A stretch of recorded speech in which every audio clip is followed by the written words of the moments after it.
Good afternoon, everyone. Apologies there for the slight hiccup in technologies, but we are here now and delighted to be with you this afternoon. So welcome to the final session of day 3 of the Learning Technologies Autumn Forum. I'd just like to start by mentioning that whilst closed captions aren't available on the live of this video, if you'd like to use closed captions, then you can do so through your Chrome browser. So by going into your settings, accessibility, and then switch your live captions to on, but also closed captions will be available on the recording afterwards. I'm your chair this afternoon, and my name is Hannah Frame. I currently work at St James's Place, a financial services company, as Tech and Innovation Manager within L&D. I specifically focus on how we can utilise tech to enable social learning. But I hope you enjoyed the previous sessions from today. I very much enjoyed the session from Don on going skills-based, as well as from David, who focused on how AI is transforming learning. If you happen to miss these sessions, then you can go back and watch them via the platform. But now I'm delighted to introduce Andrew Jacobs, founder of Yarn Learning. Andrew has significant experience in a range of roles across learning, training, talent, and people development. He's worked in a range of industries in both the public and private sector, and most recently in government with HMRC and DHSC. As a fellow podcast lover, it wouldn't be right to not mention Andrew's brilliant podcast, The Woman Talking About Learning, the only podcast where women exclusively talk about learning and development related issues. In this session, Andrew will be focusing on proving impact, exploring why the expectations of L&D are different now and how we can establish success. This session will be an interactive session, if you haven't seen already, from the polls and the questions already coming in. And the session will be very much shaped by you. So if you haven't already seen the poll, then I do encourage you to go and have a look now. And in a moment or two, Andrew will be explaining it in more detail. But for now, Andrew, I will hand over to yourself. Hannah, thank you so much. And thank you, everybody, for joining us this afternoon. And again, thank you to the team behind the scenes for, they had a terrible problem, which they've managed to fix. It took 2 of them to sort it out because there was a real technical problem. They've done brilliantly. So massive applause to them. Well done for being able to bring us to you this afternoon. I know we're a bit late. We'll see how we go. We'll aim for 4:30 finish. If people want to hang on for a little bit more, then we can do that if need be. This session's all about the expectations we've got in learning and development, and our expectations are unfortunately are shifted.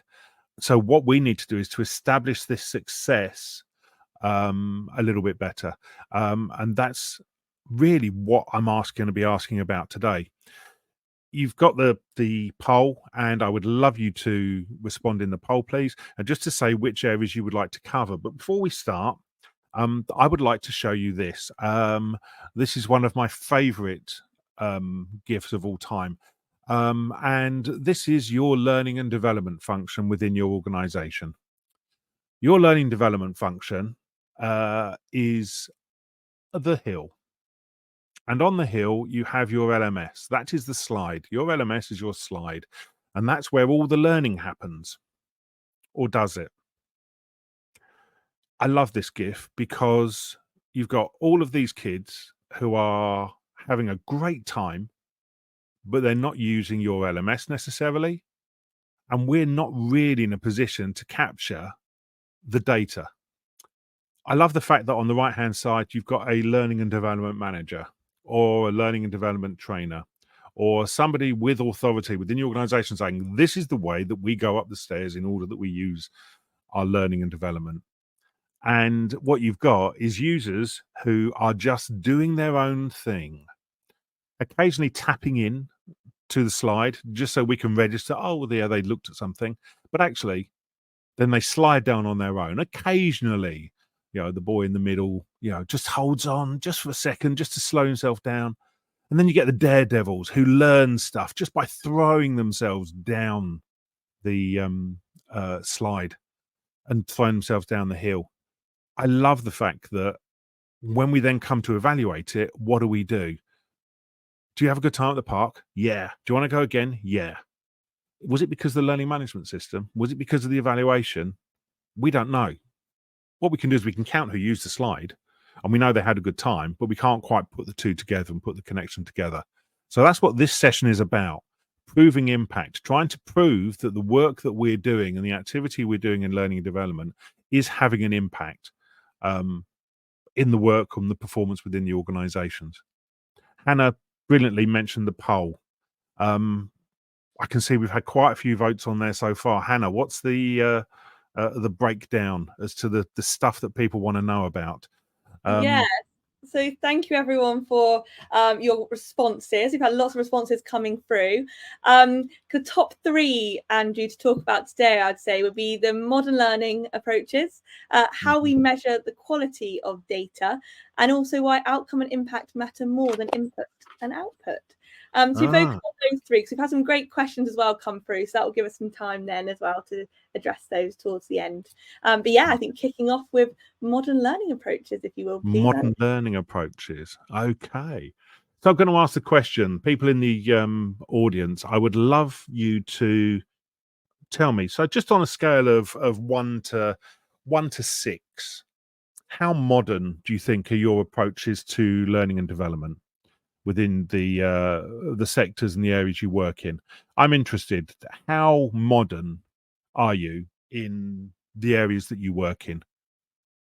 So ask the question. I'm just keen. How modern, in a scale of, like I say, 1 to 6? Just put it into the chat for me. Just let us know in the chat how modern you think your learning is. Have we got some scores coming through? Yes, so we've got quite a few coming through, Andrew. Thanks. Also, we've got quite a few 4s, a couple of 2s here. Those that have put 4s, maybe work on explaining in the chat why.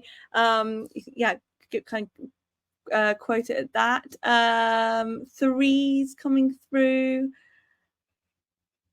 Yes. Okay. So we have a mix: 2s, 3s, and 4s. Yeah. Yeah. So yeah, I see the question from Caroline. Caroline said, "What's low? What's high?" It's very subjective. So you've actually picked up the trap that I set everybody, Caroline. So what's modern? There's all these things that are happening that are going around us. So what is modern? So I've got 14 things that work in relation to modern learning, and I think that this is why we find it difficult to do some capture of what good evaluation looks like. So let's have a look at the 14. So I think these are approaches that people aren't measuring particularly well. So let's work on some of these first of all. So the first one I think is learner-centered. And learner-centered, what do we mean by learner-centered? Now, if I'm a user, thinking back to the slide, learner-centered for me is having a good time. Learner-centered from a learning and development perspective is I learn what I need to do my job. Learner-centered, that's a different way of approaching our design. And I wonder whether we are building from a learner-centered approach or we build from an organization approach. With the organization approach, we are still content pushers. We are still supply side. Learner-centered approach is a much more demand-led approach where people draw down the things they want. So how do we evaluate and measure demand? And I think that's a challenge. Second modern learning practice is multimodal.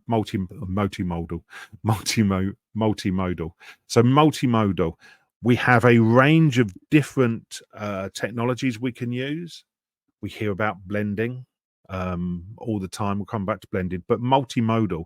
Do we deliver through channels that people like for themselves? So my favorite conversation with people all the time is I've got a mobile phone, so I want to use my mobile phone to learn. Fine. Can I just go onto YouTube, or have I got to go to your platform in order to be able to access YouTube? So this idea of multimodal is we seem to want to accept multimodal, but on our terms. So you can do lots of different ways of doing it, but on our terms, on our platform. Again, going back to the slide and the hill, how do we capture data outside of how people are learning? I think that is difficult, and we find it hard. Third area on here is constructivist. So the idea of constructivist learning. Within constructivist learning, we're looking at the idea that people will work together to produce an answer. So they work in a cooperative way. to produce something which suits them. So it's not collaborative necessarily, but it's more cooperative, a cooperative way of working where they bring things together to help each other and they build something together, and through that there's learning happens. We tend to try and do that with case studies, we tend to try and do it with project related stuff in leadership programs, but we don't tend to do it much for anything outside of that, and I think that becomes difficult to measure. Fourth one on here is connectivist, is we don't measure connections between people. We build a sharing platform and assume that people will share, but that's not necessarily the case. So we end up with a situation where we have a platform where nobody talks to each other. But guess what? Everybody's already talking to each other, but they're doing it in different channels, and we can't measure those connections. Micro learning or nano learning or meso learning, we tend to want to go smaller and smaller and smaller with our learning. And when things go smaller, we assume that they have smaller impact. I don't think that's necessarily the case. I had this conversation with somebody recently. They had a 7-minute video on their platform. We were talking to them about, well, how many people leave within the first 2.5 minutes? Because the really good stuff is in the first 2.5 minutes. If you could do it in 2.5 minutes, why would I stay and watch all 7? And we've got this shorter attention span we keep hearing that people have. So this desire to go more and more micro, how do we measure that? We talk about mobile. Everybody talks about mobile. And the nature of mobile learning is the idea that people can learn any time, for example. So are you picking up that people are doing learning out of hours? Are you picking up that people are spending lots of personal time, arguably when they're not at work, doing learning activity? And how is that impacting on your measurement? We talk about blending and flipping. So flipping a classroom using the Finnish model of the idea of people do learning in terms of acquisition outside the room, and then they come back into the room in order to do the constructivist stuff that sits around the back end. That's a different approach because you're not necessarily measuring knowledge in the way we've done before. We've then got adaptive learning. So the idea is that adapting should adapt for people individually. But also that the learning can stretch as it's relevant, and it's also can pick up what's happening in modern. Again, we end up with a situation, I think, too often where we produce something and the thing is produced, and what we do is the production in itself becomes the thing. So we produce the learning and it's done. Whereas adaptive learning, we should be picking up and reflecting what's actually happening in the business. We should be non-neuroscience informed, but to do that means that we need to understand neuroscience and we need to understand the metrics that matter. And I don't think we do. Gamification, I think, will go out of fashion, a bit like Polly says about micro as well. I think gamification, there is a challenge with gamification. I know some people absolutely love it. The challenge with gamification is it only measures or only works effectively when people opt in. So if not everybody has opted in, why are we assessing some people's performance against others who maybe haven't opted into that gamified state? Problem and project based, slightly different to constructivist because problem based learning can be done through people learning together, or it could be done through a mentoring approach, or it could be done on an individual basis. But we don't tend to build problem and project based. Lifelong and life wide. So I used to be a school governor. I was a school governor for 17 years.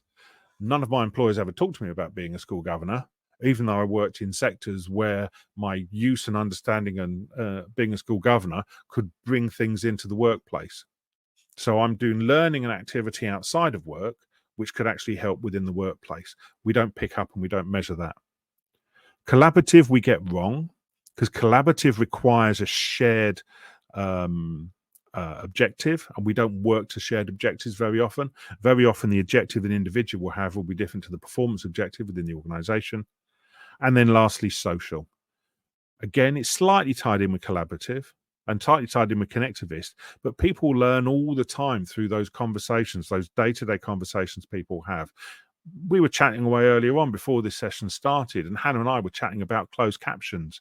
And it's just really interesting that we picked something up. We would never have picked it up unless we got together and just having a chat about something. Yet we still managed to pick that up. So I think we're in a really interesting place that when we look at all of these modern approaches, I think we struggle to look at those and go, well, how do we evaluate all of them? And I think that's part of the problem. I'm really interested in people's comments to this. What are your thoughts about this? And have you got any questions relating to these modern learning approaches?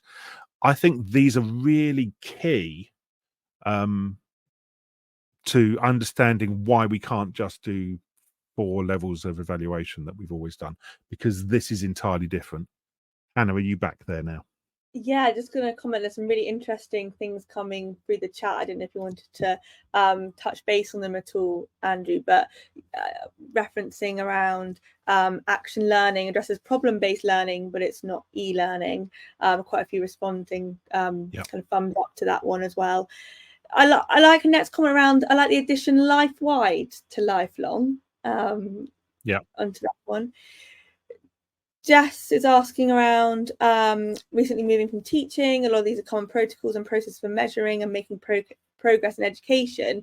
But as the question is around which modern learning design approaches do you find the hardest to evaluate, Andrew, as some of the responses are coming through on the chat? So what I think is really interesting is and it's a brilliant question, by the way, everybody. Thank you. I think the problem is that I don't focus on these necessarily. What I do is I stand back and go, how are these things impacting on how people learn, and how are these things impacting on how people perform? What I think is interesting is we end up with a situation where our focus is on the learning input and on the learning output more than it is on the learning outcome and the learning impact.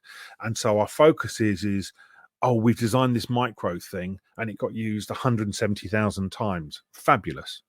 Great. So what? So what does that mean? I'll use an example.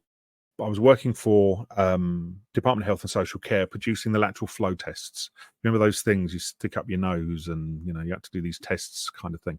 And produced a ton of learning material around that. We had 500,000 users, 550,000 users, and it was like, well, how do we make it smaller? How do we make it smaller? And we couldn't. What we could do though was work out that actually there was one page that people went to that they went back to on a regular basis. Okay, so using our learning data, we established that this page was really popular. We couldn't work out why. So we did a bit more research around it and found it was just an FAQ kind of answer. We hadn't built an FAQ document that was published easily for people to see. So redesigned an FAQ document, put it onto the front of the site where people could access it straight away. And it was downloaded 117,000 times in the first week. What that did is reduce the numbers of times that people went back into the platform by about 6 or 7 minutes. Doesn't sound like a lot, but 500,000 people at 6 or 7 minutes, you're talking 3 million, 3 million minutes. So in hours terms, it's a massive amount. It's an absolutely massive amount of time. And that's the kind of stuff that we can and could and should be doing when we're talking about these things. So it's not about building it around the modern learning approach per se, but thinking about, well, what's the performance that we're trying to capture? And one of our problems is our focus on learning has always been, and our learning measurement has always been Kirkpatrick 1 to 4, Phillips 1 to 5, Brinkerhoff success case methodology. I forget his name. Oh, it's gone. Kevin, learning detective, Will Thalheimer's learning approaches. All of their approaches are focused on the learning side rather than focusing on the performance side. So my approach to evaluation and the impact, the key from an impact perspective, I think, is to probably look at the performance side. Now, what I think we probably need to do is to look at the outcome and impact. Was that that was the third one on the list, wasn't it? Let's go to outcome and impact. Yeah. So, do you mean on the polls there, Andrew? Yeah. So why outcome and impact matter more than input and output? Yeah, I think it makes most sense probably to go over to that one. And there has been a question from Joan just around: do you layer formal and informal learning over the top of these? Absolutely, Joan. It's a really good question. So the argument is does formal or informal matter? What matters is where we get the data from, and then what impact does it have? And that's the issue that we need to be focusing on. Our focus tends to be on this worked or that worked, and we'll pick it up now. What we need to understand is, why do we know it worked and how do we know it worked? And that's what we need to look at in terms of impact now. So bracing for impact. I know I'm full of gifts on this thing. I couldn't help myself. I thought I've just got to put some gifts in. So, so brace for impact, everybody. I'm not going to throw a slide up. What you will do is, I'm almost certain you will do a screen cap of this slide, or you'll take a photograph of this slide. All right. So I'm pre-warning, because I know that's what happens when I've talked about this stuff before. This is the slide that everybody photographs. Okay. What they normally do is I normally do a build on the slide, but so they get one bit, then one bit, then one bit. But no, here you're going to get the whole slide. So here we go. Get ready for you to take a screen capture. There we go. So why do outcome and impact matter more than impact, input and output? So what we have is we've got 4 quadrants: input data, output data, outcome data, impact data.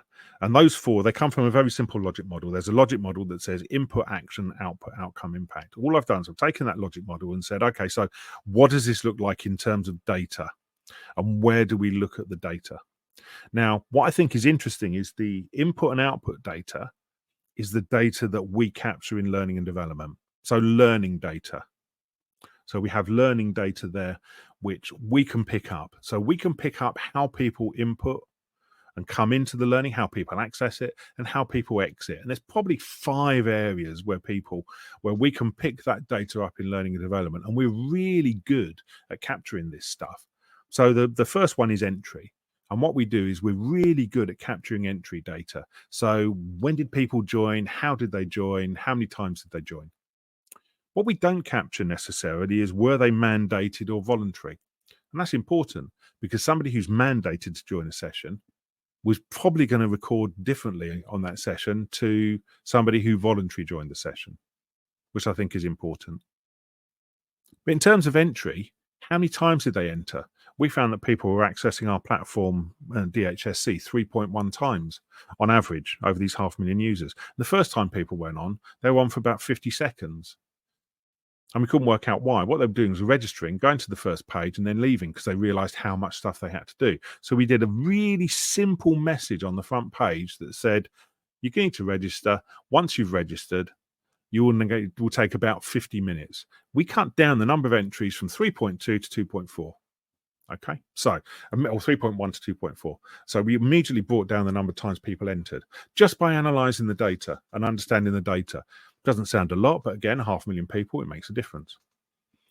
We want to be looking at the content that people use. Which content is preferred? If you mandate everything, then you've got no idea what works. What you have to do is be able to understand what's the stuff that people really appreciate. So it's really important that what we do is we focus on the things that people use the most. So the 7-minute video, if people only look at 2.5 minutes of it, is it because the 2.5 minutes is really good, or is it because the 2.5 minutes is really bad? And people go, oh, it's not worth it for me. It's probably a mix of both, but until we've done some analysis, we don't know.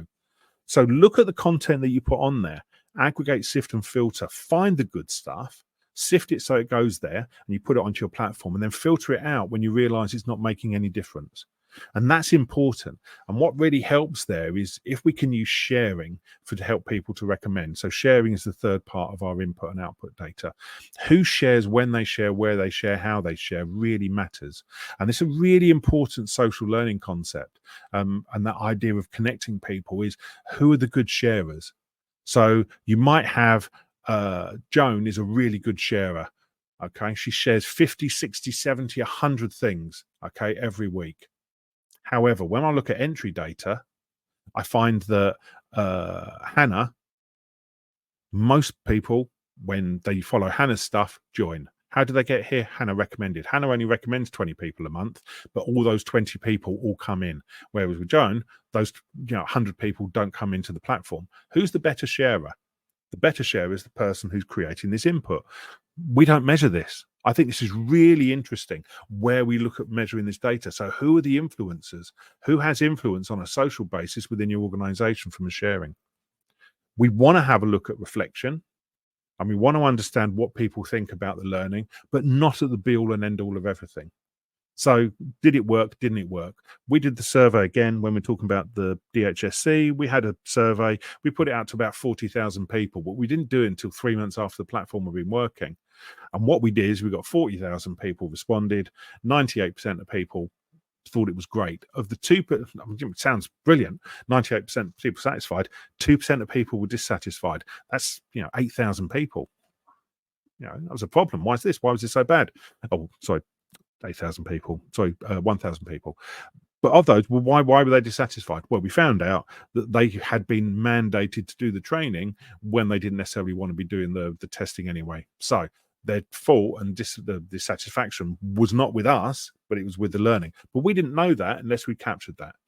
The last data, the fifth bit of data that you can pull out is exit data. When do people leave? But where do they go next? And that's really important. So if people go in, do the entry bit, and then do the survey, questionnaire, quiz at the end and pass, what does that say about what they already know? And this is something we don't do. And this is something I have a regular conversation with vendors about. Can you track where somebody goes from one thing to another thing? Because that's really important. Because then what you would do is you will find who are our most successful people and how they move from one place to another. However, all of that is just learning data. It is just data that relates to learning. It's not data that relates to performance. And the really good stuff is the outcome and impact. So that's what happens as a result of people doing the training and what impact, what effects are created as a result of people doing the learning. So talk about the Department of Health and Social Care stuff. People did testing, and we could pull out all the data you wanted to about people who've done testing and positive tests and stuff. Effects, outcomes. So we found, for example, that if people did the training 3 days before the place went live, that was the absolute best time. And we were able to pull that out because we checked the data for voids.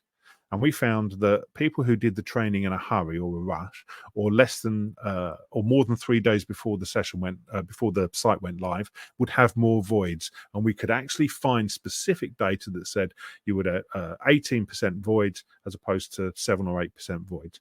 Pure, perfectly described outcome data. Do the training 3 days before, and you will be more effective. Really simple. What do you think the managers thought when they see this? They think that's really good data. Guess what? Everybody gets told to do it 3 days before. What other data did we find out? We found that we were getting more voids in transport hubs. So transport hubs, people who were getting working on lorries and moving food and haulage about, they had worse. Why do they have worse? We went in and checked in with a couple of these hubs. They didn't wash their hands as much. They didn't necessarily set the location up where people had washed their hands before they did the test. What did they end up with? They ended up with voids and false positives. So again, really simple data, but you don't know that until you've gone in and found that out. It's the stuff on the outcome. In terms of impact, we can describe some brilliant impact data. So this was in December 2020. Students couldn't go home. Well, they could because we were able to get them tested, and they were able to go home because of university people. What other impacts? Well, because we were able to test lorry drivers and haulage and so on, guess what happened? You had food in the shops. So in terms of impact, we found 117,000 people who would have infected 3 others, because that's what happened. So we knew that we found 500,000 people from an impact perspective who didn't know about it before. So in terms of what impact you can produce, it's not difficult, but you can't look at your learning data. You have to look at the performance data. That's why outcome and impact matter more than input and output.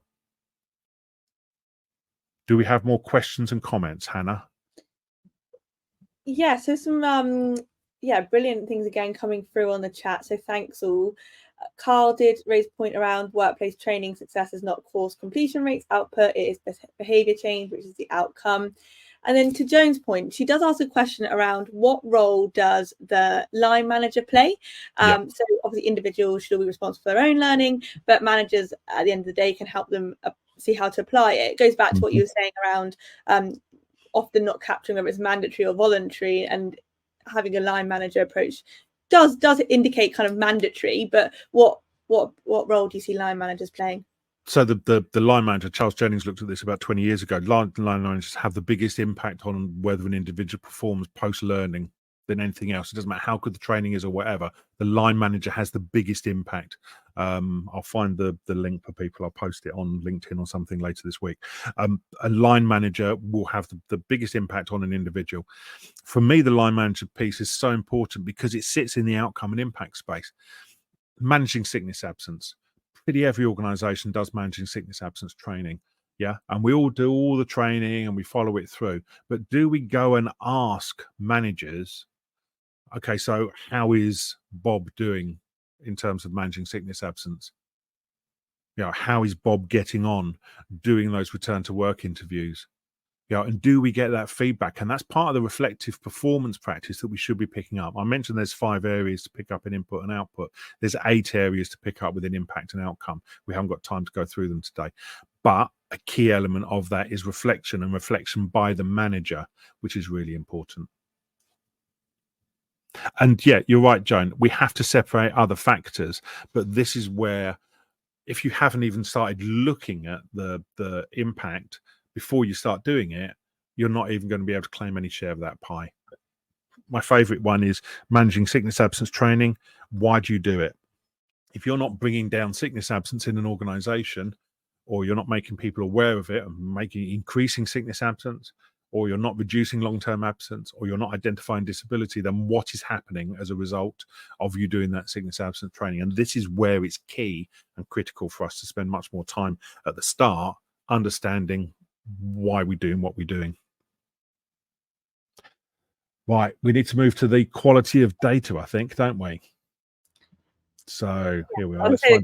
Quality of data, and there's a couple of questions that have come in that lend itself nicely to that. So once you've done your slides, Andrew, I'll ask those for you. Awesome. So here we are. So we got a GIF about quality. It's a simple GIF about quality. Everything is about quality. I do wonder about the quality of the data that we collect from a learning development perspective. So here I think there's 6 levels of data: undeniable, credible, plausible, speculative, dubious, and bogus. Now, what I think is important is we should have these 5 tests and measures around the data. And then depending on what the test is, that will tell us whether our data is credible or plausible or undeniable.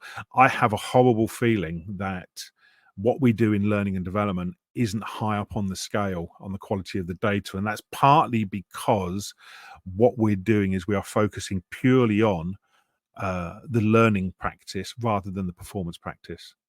So I filled this in for everybody just to make things easy for people. There we go. I filled it in. This is one of those where you probably want to take a screen cap. So I'll pause for a second and give people a chance to take a screen cap, because I think this is where we, like I said, we need to understand, okay, so stakeholder trust. You know, do you ask them the data? Do you actually go and ask them? Do you trust the data that we provide you?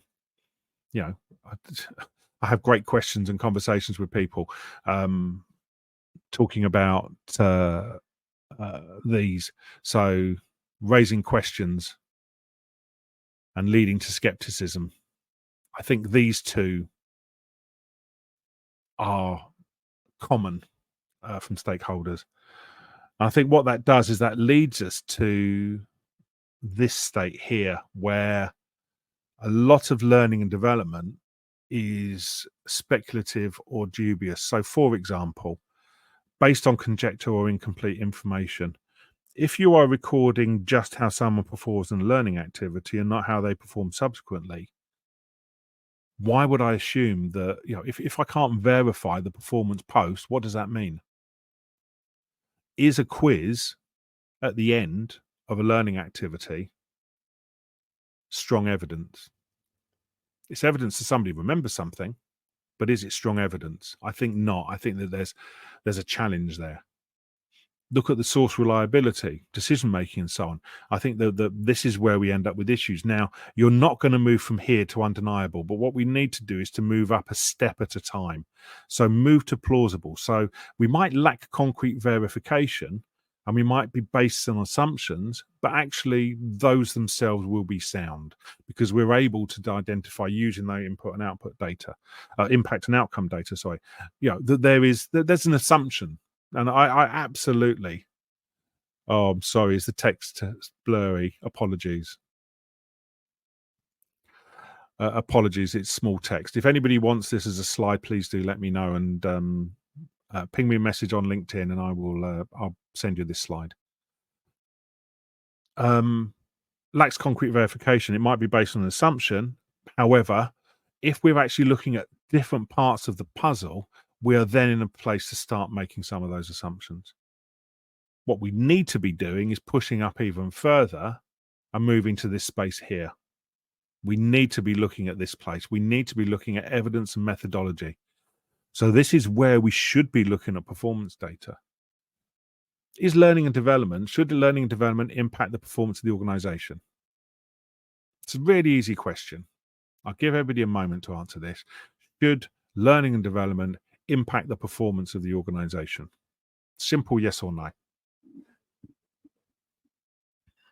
Should learning and development impact the performance of the organization? Let's have a look, Hannah. Let's have a look and see. Easy question. Yes or no? Should learning and development impact the performance of the organization? People are saying 100% yes. Lots of yeses coming in. It's certainly a yes from me. Awesome. So everybody thinks that learning development should impact on the performance of the organization positively. Kate, absolutely. Do you know what? One of the things I talk about in the book, we do get things that happen, unexpected consequences. Absolutely. Yeah. Okay. So if what we're doing should impact the performance of the organization, why are we not looking at the performance within the organization after we've done learning and development?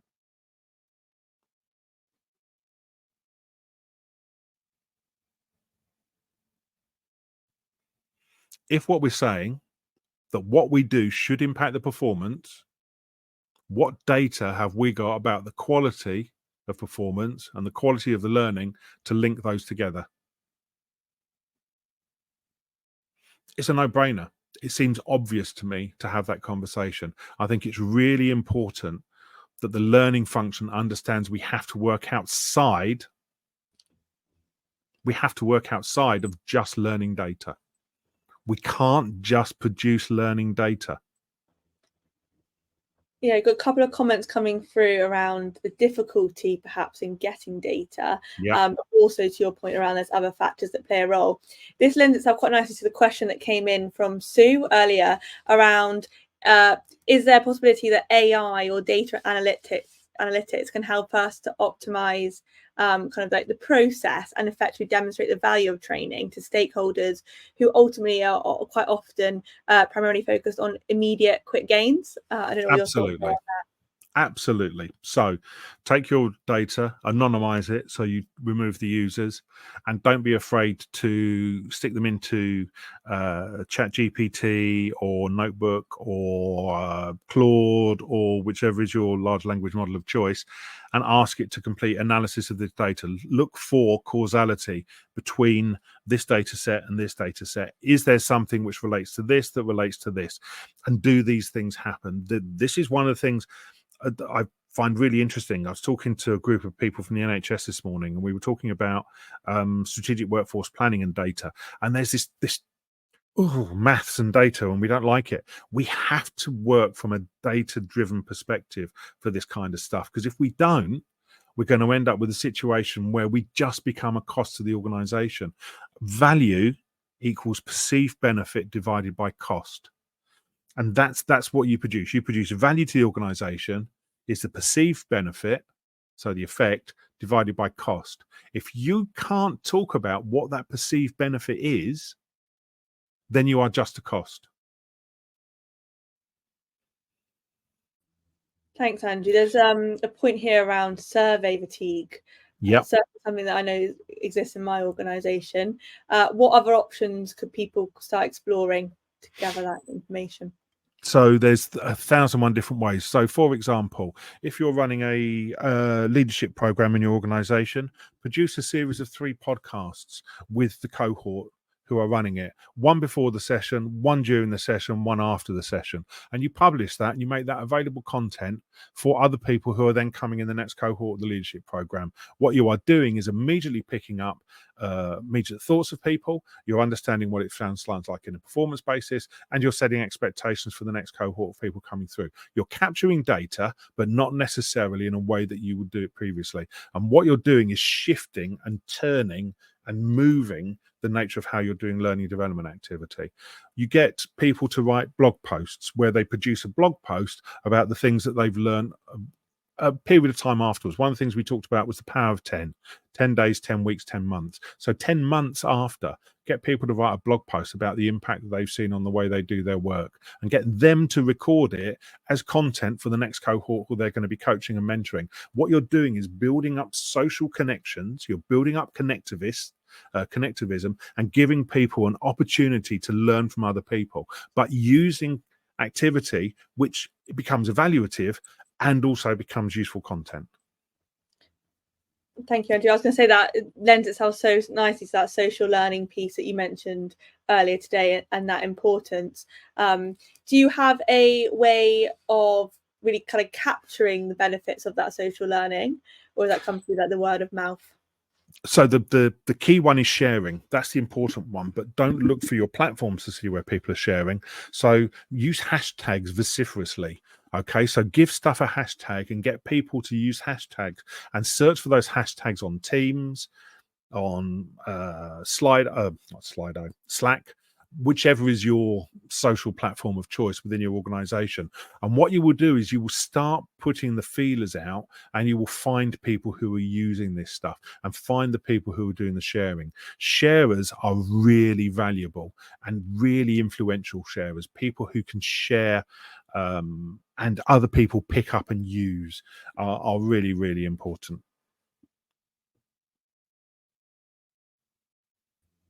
Brilliant. What I've done is I've put my contact details up here. I've put a QR code. If you want, if you scan the QR code, that'll take you through to Amazon. I can't offer discounts, unfortunately, but you can then order a copy of the book. You can order it digitally, and you can also order it